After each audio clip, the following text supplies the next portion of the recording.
this. Still slipping. Still slipping.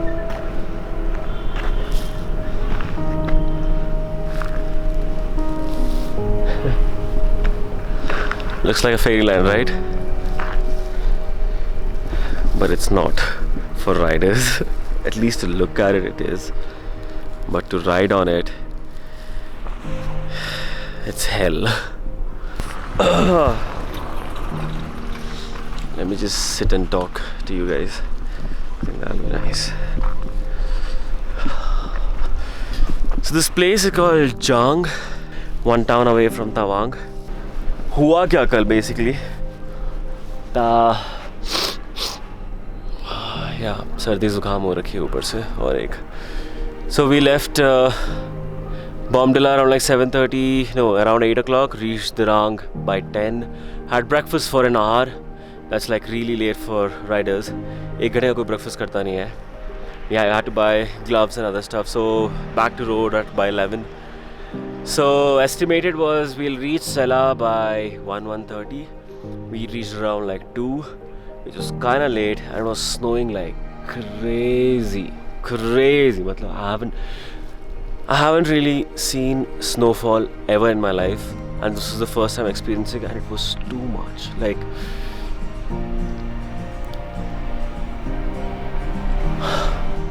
so Sela basically you need to cross by 11 o'clock, and we reached there by 2.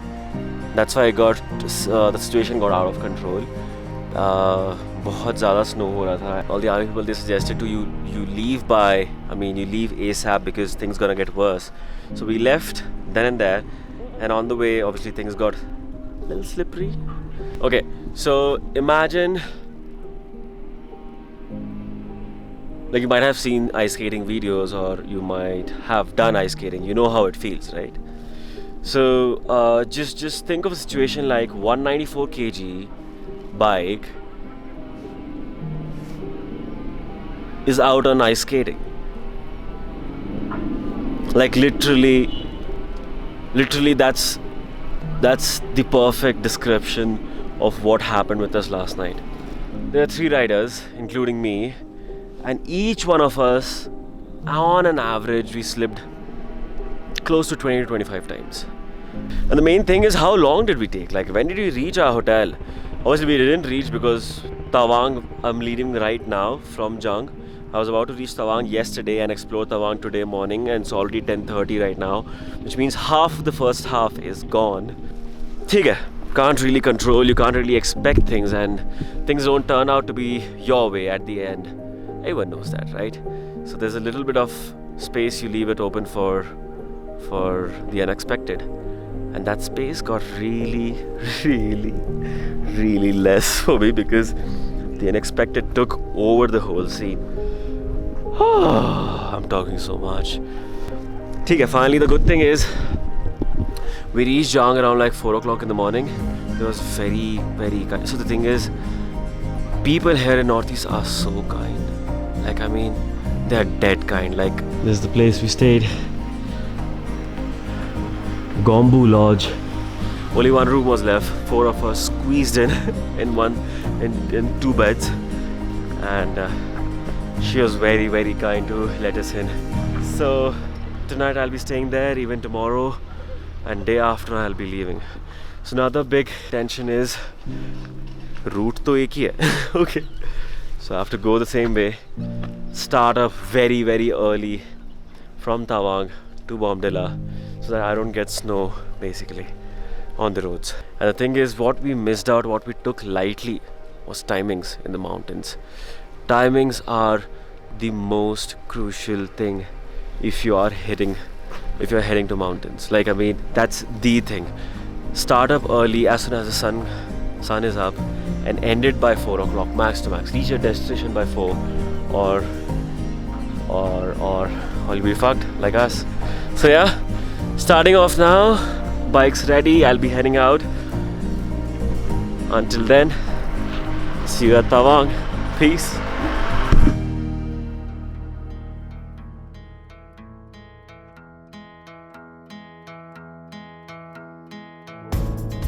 After a long treacherous night, all I wished for was a slow, mellow ride to Tawang. Because once you get so close to adversity, the whole picture appears pixel perfect to you. I was utterly grateful to be in single functioning peace after last night. So this 30-kilometer stretch felt like just having to myself.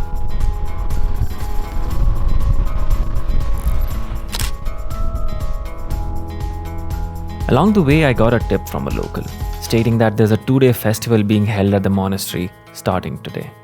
At that point, I didn't set my expectations high and thought, theek hai, we can check it out.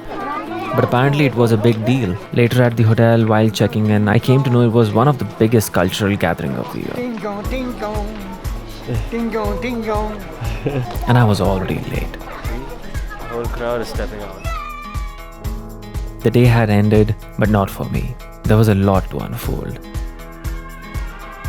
While people were moving out, I thought of checking the monastery once. Itna dur aa hi gaye hain, so dekh hi lete hain. Why to wait till tomorrow?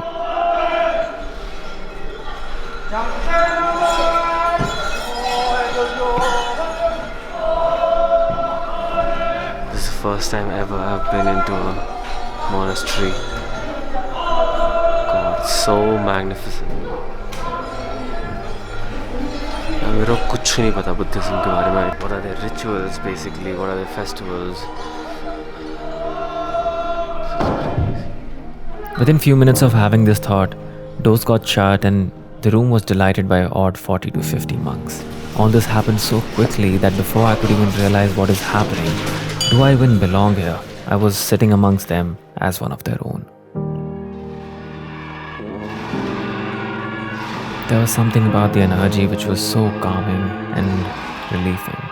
Within minutes, I felt that rush of ease and was totally surrendered in the moment.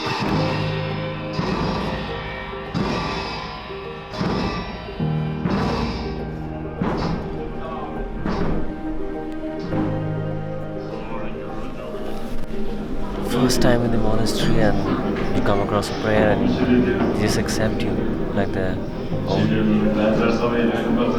I don't know what's happening, but I feel good.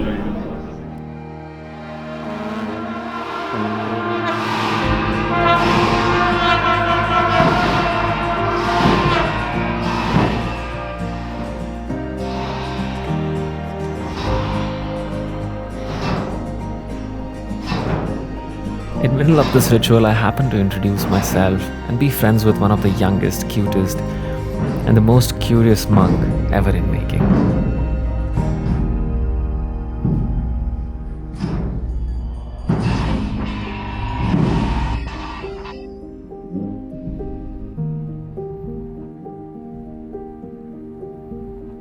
Rest of the evening, we played like bunch of backbenchers among all the other monks.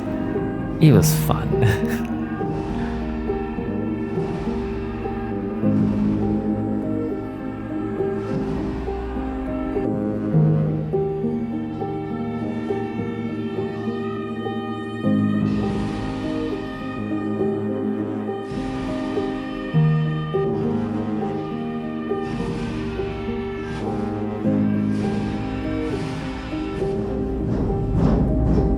Being a part of this setting was so gratifying that it gave the best closure I could ever ask for.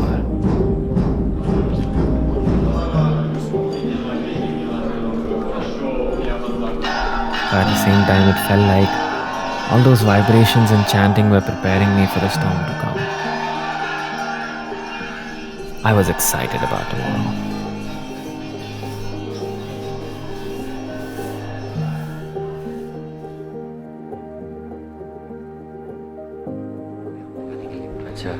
Sir ये festival का meaning क्या है? Meaning जो ऐसे है कि साल में करना है इनको, क्योंकि भूटान में जो होता ना, भूटान से एक ऐसे करके फेस्टिवल तो डांस दिखाना आप, तो आज एक तो तोड़िया बोल के जलाता फेंकता है. अच्छा.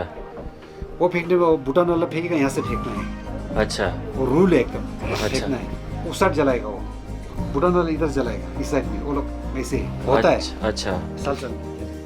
As every festival has multiple narratives and stories tied to it by the locals or from the books, so Tirthoorge had its own versions.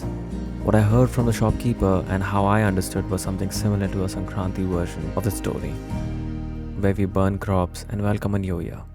In addition to that version, and according to the books, festival's objective is to celebrate to ward off any kind of external aggression and to protect people from natural disasters. Torgia is one of the most colorful and vividly celebrated festivals in Tawang, and what were the odds that our dates perfectly overlapped? Moments like these make me believe there's a higher calling, which makes us do whatever we do in life. All the plans are laid down for you, and the only thing you have to do is listen and follow. With that note, I call it a day.